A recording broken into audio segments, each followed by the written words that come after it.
Hey you guys, so we're going to talk about conditional probability today. We've already talked about conditional probability a little bit before break, but we're going to do a little bit more of that and calculate conditional probabilities from given information. We're also going to talk about the use of a tree diagram to help visualize certain probabilities in order to answer some of those questions. So let's go ahead and get started.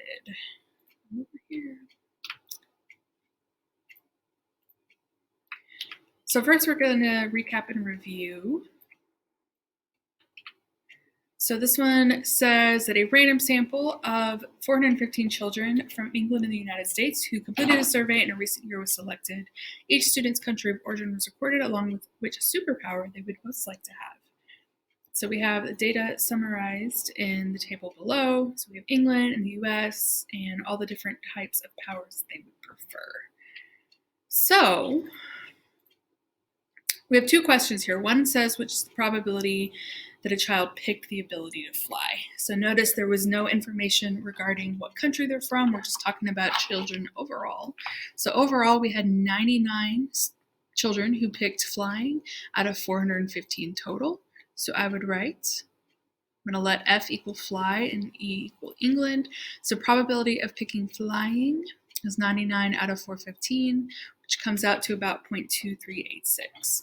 And then if I was asked what's the probability that a child from England picked the ability to fly, right? Well, that is a child from England means that we are given that they are from England.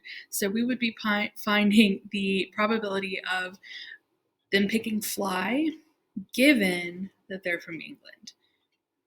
So I would only be looking at the England column of my data.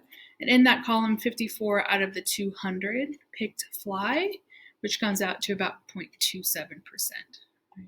So then if I were asked the question, is the event fly or ability to fly independent of being from England, we would say no, because the probability overall that a child picks flying is not the same as the probability that a child from England picks flying. So what country you are from or that a child is from seems to impact, at least slightly, their chance of picking the ability to fly. Similar types of questions, but looking specifically at a more of a Venn diagram type problem. So a survey of all residents in a large apartment complex reveals that 68% of them use Facebook, 28% use Instagram, and 25% use both Facebook and Instagram. Suppose we select a resident at random. Part A, what is the probability that we'll pick a person who uses neither Facebook or Instagram? And then part B, we pick a resident who uses Facebook. What is the probability that this resident also uses Instagram? So before I even get into those, I wanted to mention that, like always, we have a choice here about whether we want to use formulas and just the given information, or if we want to look at a Venn diagram. So I'm going to show you kind of the Venn diagram breakdown first to remind you of that. So in terms of our Venn diagram breakdown, we had the 25% who use both Facebook and Instagram, so they would be in that intersection. And then it told us that a total of, I already forgot, 68% use Facebook. So if I know that 68 total use Facebook and we have 25% already accounted for in the intersection, then I'm going to put 43 over here, which represents the percent of people who use only Facebook. Same thing for the Instagram. I think it was 28% total use Instagram. 25 is already accounted for in the intersection, so I'm only going to put 0.03, which represents the people who only use Instagram, right? And then setting this up, I can very easily figure out who's on the outside because we would just look for who's left over.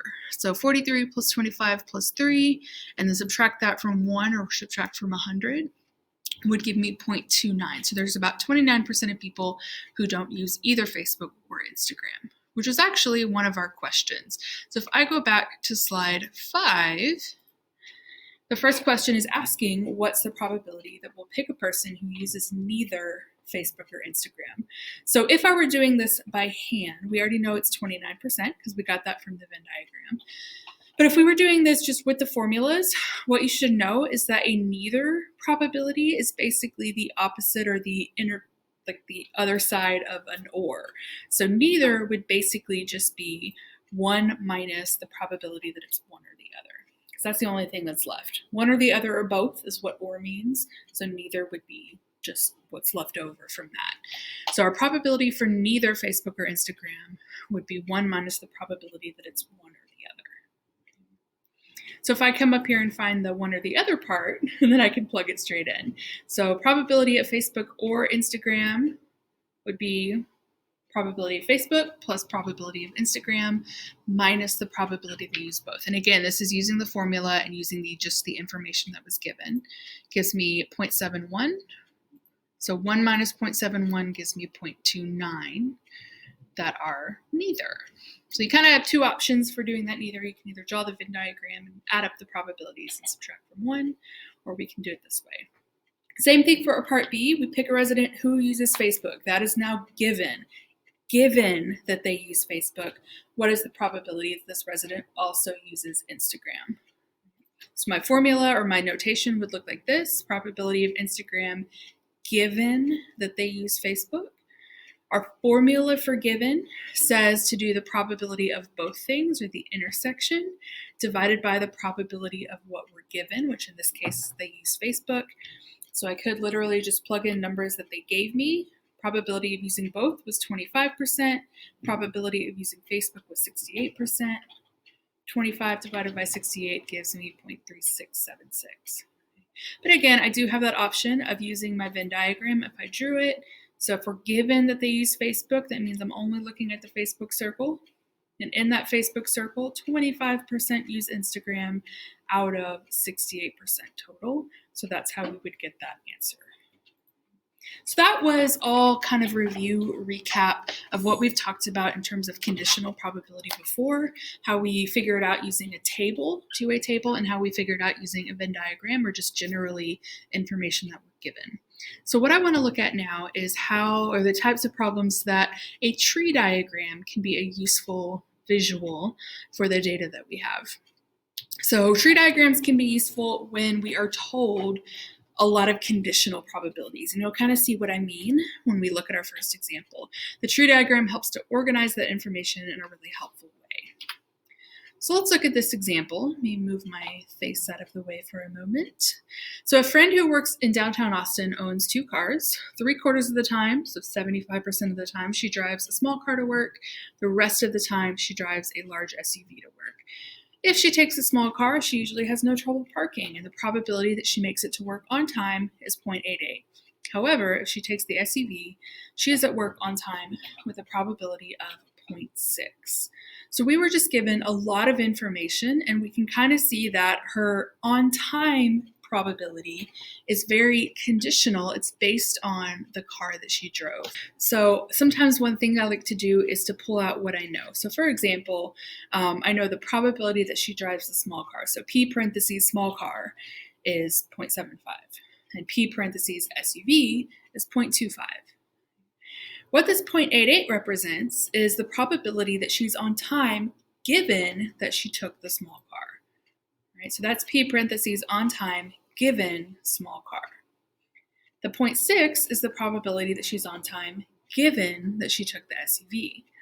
Right? So we kind of have all of our information. We know some of our probabilities. The type of question you might be asked on something like this is, what is the probability that your friend takes the SUV and is late? We know and, I'm going to multiply, but it's kind of hard to figure out what do I need to multiply by. You could probably get there. You guys are smart people. But it does help sometimes to have a way to organize all of these numbers and get to an answer that is easily trackable. So for that, we're going to make a tree diagram. So I'm going to start off with this little tree. We have 2 branches on the tree. This is going to represent kind of the first event in this sequence of events that happens.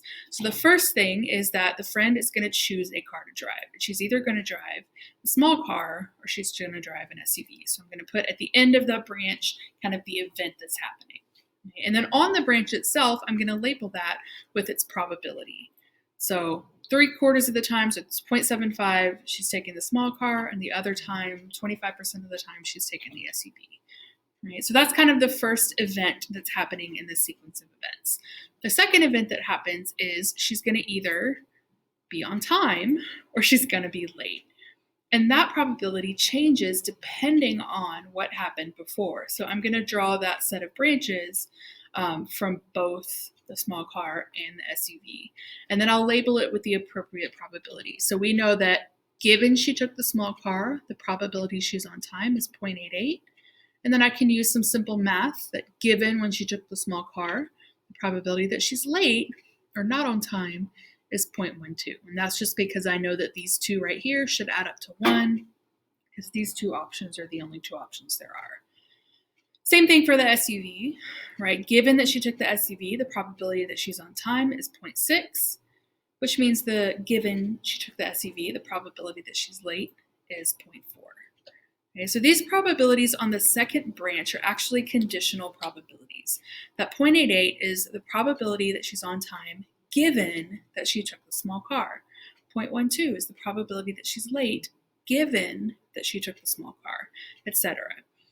Okay, so what can also be helpful on a problem like this is to figure out some of our and probabilities. The reason that can be helpful is that a lot of times we are asked for the and probabilities, so it just saves us a bit of time to go ahead and find them, but also they can be good stepping stones to answer other questions that we might be given. So what I'm going to do next is actually just kind of multiply through the branches to get each of our and probabilities, because the way we've set up the tree, our tree diagram here, makes that really, really simple. So for example, the probability that she took the small car and is on time, right? For that, we would do the probability of small car times the probability of on time given that she took the small car, right? But because of the way we set up our tree diagram, those are just simply on the branches, and it's really easy to do that. So 0.75 times 0.88, which is 0.66. Then I can do the probability that she took the small car and is late. So probability of small car times probability of late given small car. So 0.75 times 0.12, which is 0.09. Then I can do the same thing for the two SUV options. So SUV and on time would be 0.15, so 0.25 times 0.6. And then SUV and late, 0.25 times 0.4, which is 0.10. So again, having those and probabilities, and like I said, I would just go ahead and find those. Like every time you set up a tree diagram, go ahead and find your and probabilities, because chances are you'll use them, and it's a good way to have all of your information labeled and organized and easy to find. So now let's start answering some questions. So part A says, what is the probability that your friend takes the SUV and is late? Well, that is one of our 4 and probabilities that we've already calculated. So I could just write here, and especially on a question, if you've already drawn and labeled your Venn diagram and you've done all your and probabilities in your Venn diagram, you don't necessarily have to show any more work to get credit for this, because all of your work is essentially already there. So you could just write your answer and be done with it. I'm going to go ahead and draw the work just so you guys have something to look at. So probability that she takes the SUV and is late would be probability of SUV times probability of late given SUV, 0.25 times 0.4, which is 0.10. But again, all of that came from the tree diagram that I already drew. Part B says, what is the probability that your friend is on time? So the thing about that is that there are two kind of situations where she is on time. She's either going to take the small car and be on time, or she's going to take the SUV and be on time. So essentially, I'm doing an or probability. What's the probability that she took the small car and is on time? Or what's the probability that she took the SUV and is on time? So we're essentially doing an or. And if you remember our or rule says we add. So I'm going to add together small and on time plus SUV and on time.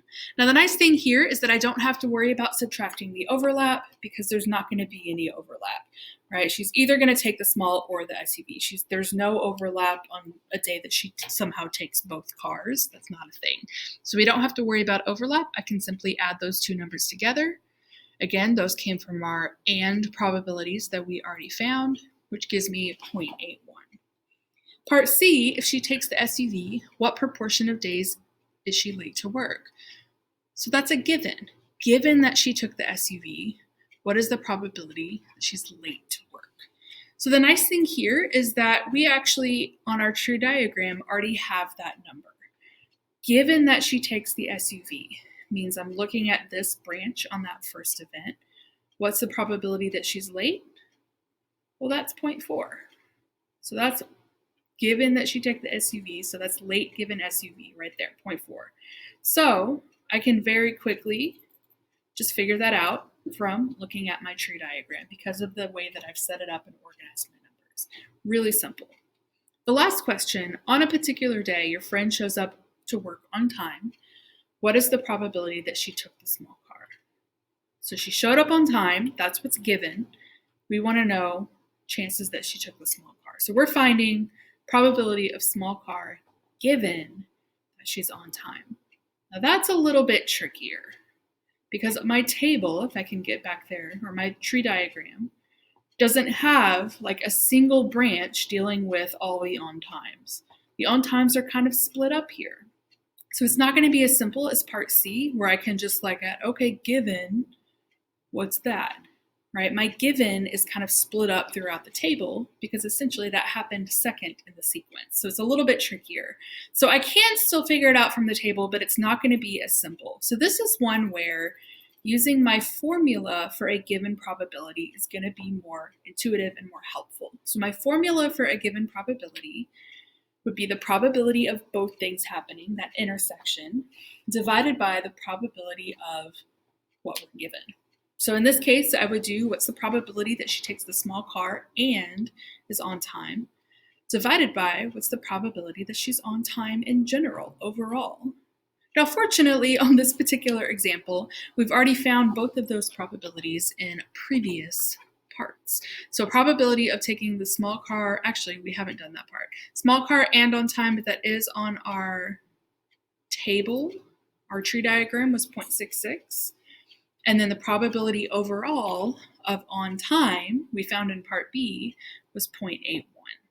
So 0.66 divided by 0.81, which is 0.8148, just happens to be very close to our given probability. It's just a fluke. So if I go back to my tree diagram, basically what I'm saying is, right, my end result over here, my 4 final things that can happen, those are going to add up to 100%.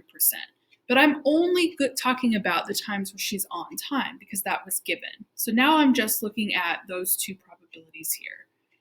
And out of those 2 probabilities, we want to find the probability that she took the small car. So I'm doing that 0.66 out of the total of those 2 added together. I'm doing my intersection divided by the probability of what we're given. So that is how we do a problem or answer questions when we use a tree diagram.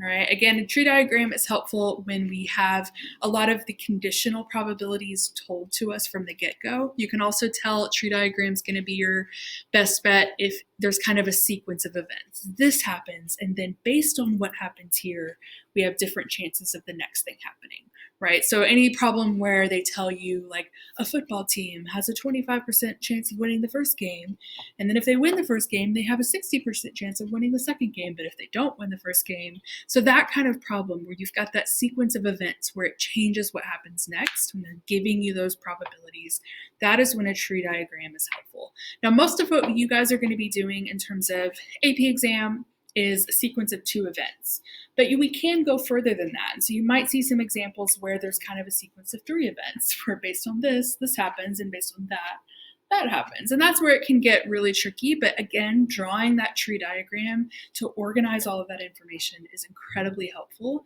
to keep everything together. So you're not trying to like do all the math in your head. So there's one more example in this little slideshow. I'm not going to go through it. What I would suggest is that you practice and try to set up this problem on your own. And then at the bottom, I did put a link to the solutions for that example so that you can see how well you did. So there you go. That is our lesson for today. Thanks, guys.